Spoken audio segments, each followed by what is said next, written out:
These are 5 relationship red flags that can mean the difference between happiness and despair, y'all. So, the first one is important, but I'm going to save the best one for last. Make sure you subscribe and turn on your notifications. The first red flag that you need to be worried about is someone who is always in a rush. The person who is always in a rush to be maybe engaged or be married, rush to have a kid, just rush. A person who is rushing is thinking that they are running out of time. What are they running from? What are they in a rush from? From you finding out who they really are. Okay. So when you have somebody who's like, hey, let's have a baby. Hey, let's move in together. And you've known that person for 5 minutes, that's a huge red flag. Whenever someone is trying to rush you and pressure you, that should be your brain going, I need to slow down. I need to back up. I need to examine this person. This person is in a rush so that you don't find out who they really are. Let that sink in for a minute. The second really big red flag, a person who wants to do grand gestures all the time. That's like, oh, let me take you to a big restaurant. Let me take you to, give you a big gift. Let me make sure that other people know what I'm doing. Why? This is somebody who's trying to convince you by convincing all the other people around you guys that this person is worthy. This is an insecure person who needs gestures to show their love and to get you interested. Again, a person who does these kinds of gestures are doing those a lot of times in the beginning of the relationship because they know that down the road they're not going to do anything. They know that they're probably going to be emotionally abusive. So be mindful. There's nothing wrong with someone sending flowers after a first date, but when you sit there and you step back and you sort of say, wow, this seems like a little bit oversized, or this seems like a little bit, outsized for what your relationship is, that is a red flag. Again, the person is trying to trick you into believing that they are somebody who they aren't. Another big part of the grand gestures is a person who needs an audience. Someone who needs an audience means, say you and that person is supposed to go out on a date and they want to call their best friend on your first date, right? Why are they calling their best friend on your first date? They're trying to prove something to somebody. Say, for example, you guys go on vacation and that person wants to call people, call his friends, call his family or her family while they're supposed to be spending time with you. It is a red flag because if a person is really into you, they don't need to call Lottie Dottie and everybody while they are on vacation with you, while they're on a date with you. So again, the person who needs an audience and is calling people when they're spending quality time with you is hiding some insecurities, and they are trying to use you to prove something to themselves and also prove something to the other person. So that is definitely a red flag. Number 3, mixed messages regarding relationship status or past relationships. Okay. So their ex-girlfriends, their ex-boyfriends, these people they're still calling, they're still having conversations with. What's going on? They have kids with them, maybe they don't, but when the ex-girlfriend or ex-person calls, they feel that they have to get up and they have to do something. That's a problem. The reason why I'm saying that is because if they have ties to somebody else, they do not have those ties to you. So be very mindful when you are learning about what their existing relationships are. Who are they talking to? Who are they texting? Who are they spending time with? Hey, you're not trying to be the CIA. You're simply trying to know who this person is, because if your relationship goes further down the road, you need to know, well, is somebody going to be popping out from the bushes? Where, what is going on in the nature of all the people in their friend group?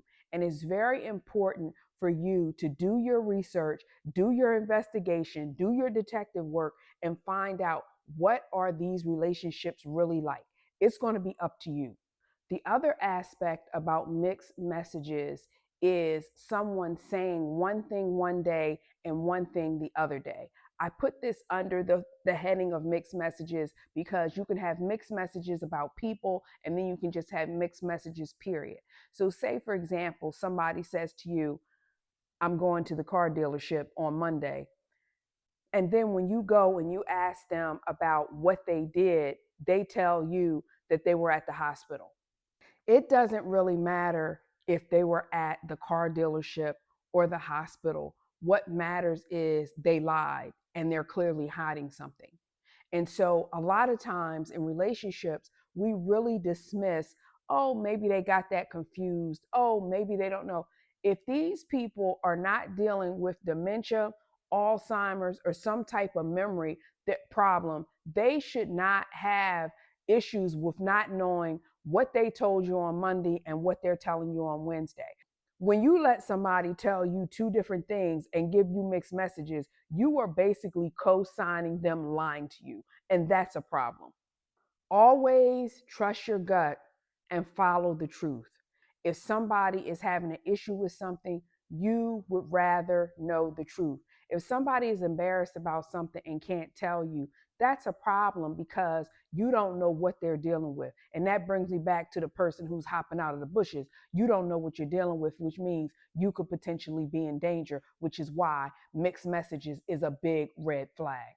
I shouldn't even have to talk about number 4, which is unexplained absences. Somebody saying they're going to the 7-Eleven to pick up some bread and then it takes them 2 hours. Listen, if anybody is telling you that they have to take so long to do everything, it's a problem. It's a problem, okay?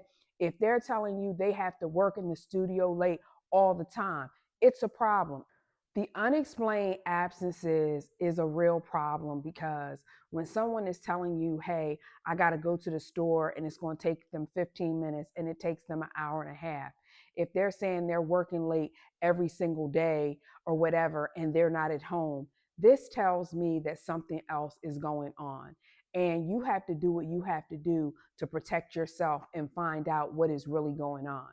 I really advocate doing your homework, doing your detective work, air tags. I advocate for all of the things that help you learn the truth because a lot of times out here, people do not want to be honest. And I'll also say this, if you get the gut feeling that somebody is lying, then you need to end the relationship and just say, hey, I'm really feeling uncomfortable about some of the things that you've been saying to me. And so therefore, okay, therefore, I got to step back. There is nothing wrong with saying that. Number 5, the most important one of all, bad past relationship history. Why is this such a red flag?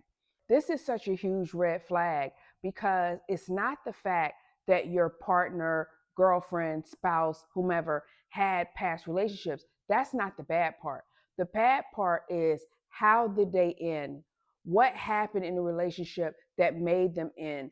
That's the part that you guys got to get right. You got to ask the tough questions about how the relationship ended, okay? If you have someone who's saying, oh, oh, it was her fault, they're giving you just really general stuff, that's a problem. You need to know specifically, did you cheat?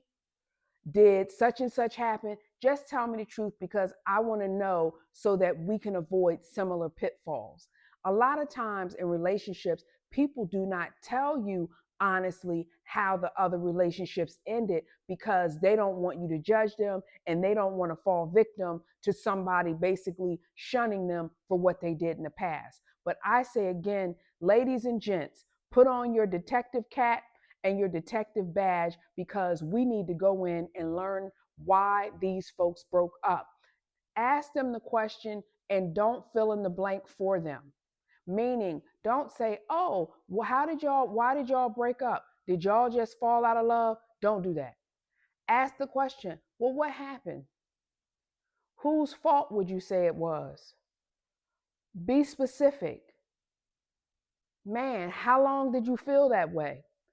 Ask the tough questions so that you will know who you are truly dealing with. A leopard cannot change its spots, but I do believe people can learn and grow and change. So just because someone had a bad breakup does not mean that they're going to be in a bad relationship with you. That's not what I'm saying. What I'm saying is that you have to equip yourself with the knowledge of what happened to them and what happened in their relationship so you can get a full picture of who you are in a relationship with. All right, y'all, please like and share this with somebody who doesn't know enough about red flags to protect themselves, y'all, and turn on your notifications. Thank you for watching.